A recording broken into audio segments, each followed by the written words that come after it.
Hello students, today your topic is chemiosmotic hypothesis. Chemiosmotic hypothesis की बात करें तो this hypothesis was given by Peter Michel in 1961 in order to explain the formation of ATP during light phase of photosynthesis. So Peter Michel ने explain किया कि जो आपके chloroplast में लाइट फेज के टाइम हमने डिस्कस कर चुके हैं हम, that is non cyclic photophosphorylation में, कि वाटर की ग्रेडियंट होती है in presence of light, we use term photolysis of water, ATP की फॉर्मेशन होती है एंड साथ में NADPH that is reducing powers की फॉर्मेशन होती है या एसिमिलेटरी पावर्स की फॉर्मेशन होती है.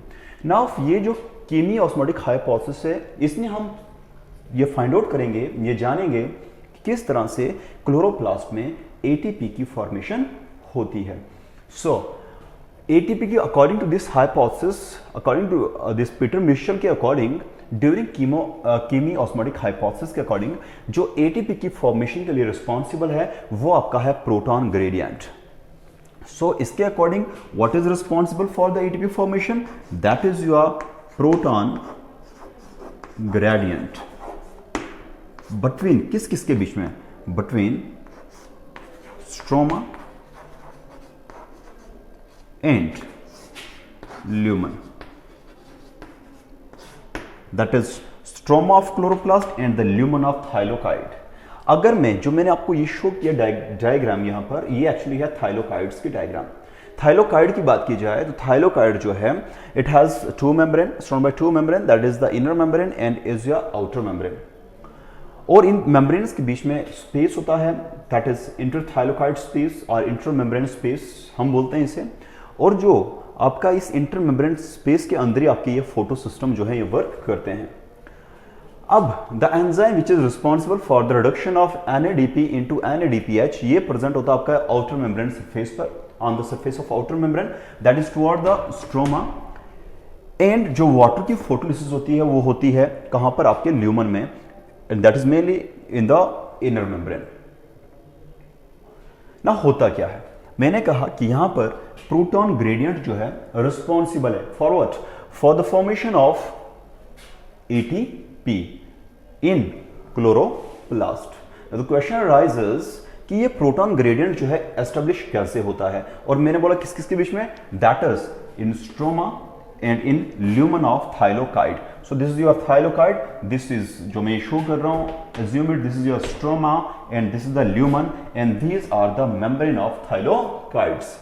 और आउटर मेम्ब्रेन पर क्या प्रेजेंट है, on the outer side of the thylakoid there is a enzyme which is known as NADP reductase and toward the inner side that is in the lumen that is photolysis of water takes place. जो हमने non cyclic photophosphorylation में जो हमने study किया, one ATP formation, second is your the reduction of NADP into NADPH2 and third हमने discuss किया photolysis of water. उसी चीज को यहां पर हम इलॉबरेट करेंगे और ये जानेंगे कि किस तरह से ATP की फॉर्मेशन होती है.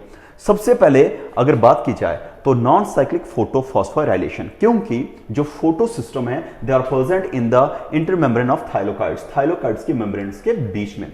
जब यहां पर आपका इलेक्ट्रॉन ट्रांसपोर्टेशन प्रोसेस स्टार्ट होता है, मतलब during non cyclic photophosphorylation when the electron gets excited from P680, now it is picked up by primary electron acceptor. Then हमने यहां पर शो किया था when the electron moves through a electron carriers, then in cytochrome B and C complex के through जब electron pass करता है तो यहां पर the electron that is release sufficient amount of energy and this energy is utilised by cytochrome BC to pump a pair of protons from stroma into the lumen. So we can say that here this cytochrome BC it acts as a pump, जो क्या कर रहा है, pump करता है किसको, which transport that is protons को कहां से, from stroma into the lumen. तो दैट्स वाई वहां पर हमने शो किया था कि साइटोक्रोम BC पर ATP की फॉर्मेशन होती है. एक्चुअली साइटोक्रोम BC पर ATP की फॉर्मेशन नहीं होती है. This cytochrome BC is responsible for the creation of, for the production of this hydrogen gradient between the stroma and the lumen. So मैंने बोला जब इलेक्ट्रॉन यहां से पास करेंगे, now they release sufficient amount of energy. This energy is used to pump the pair of protons from stroma into the lumen.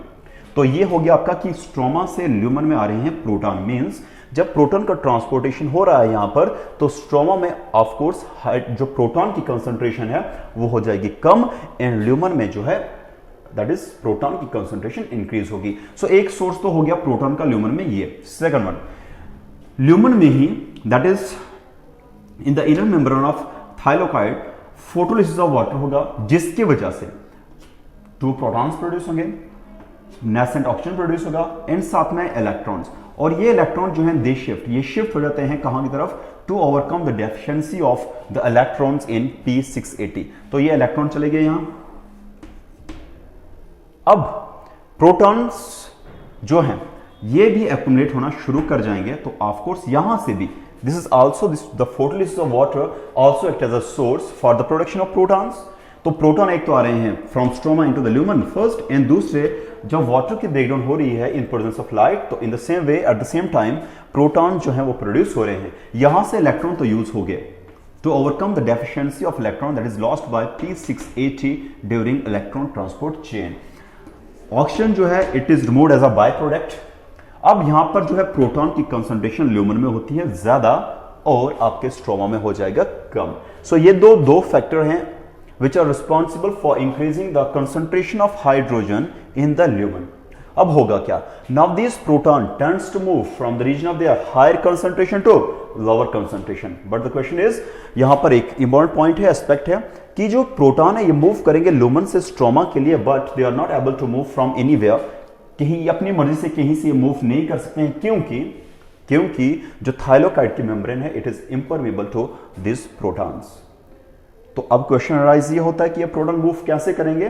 तो इन membrane में होते हैं सम प्रोटीन्स जिन्हें हम बोलते हैं चैनल प्रोटीन्स, और we also use term transmembrane proteins, जिनमें आपका है that is F0 F1 particle. It is also known as what? It is known as F0 F1 particles. These are actually transmembrane proteins. F0 जो है ये act करता है as a channel, and आपका जो F1 पार्टिकल है ये contain करता है एंजाइम दैट इज ATPase। अब होगा क्या? Now when this is a passage, this is a path through which the proton moves from lumen into the stroma. अब जब ये प्रोटॉन मूव करेंगे F0 से, now when we move through F1 particles, तो यहां पर जो है ATPase सिंबल बोल सकते हो अंडरस्टैंडिंग के लिए, ATPase की एक्टिवेशन होती है, जिसके वजह से ADP combine with inorganic phosphate and give rise to the formation of ATP. So ATP कहां पर फॉर्म हो रहा है? आपके स्ट्रोमा में। अब यहां से जो प्रोटॉन आए, ये proton now they reduce, and यहां से electron, so these electron and these proton they reduces NADP to NADPH2 in presence of enzyme NADPH reductase. Okay, so the formation of ATP takes place in stroma, mainly on the outer membrane of thylakoid. The formation of NADPH takes place on the outer surface of thylakoid, that is of course in the stroma, but the photolysis of water takes place in the lumen of the thylakoid. तो इस वे में ये Peter Michel ने explain किया कि actually ATP की formation के लिए जो रिस्पॉन्सिबल है, क्या फैक्टर रिस्पॉन्सिबल है? That is proton gradient. Proton gradient जो कहां पर बन रहा है? That is in the lumen and in the stroma. Okay, so it's all about for today. Thank you.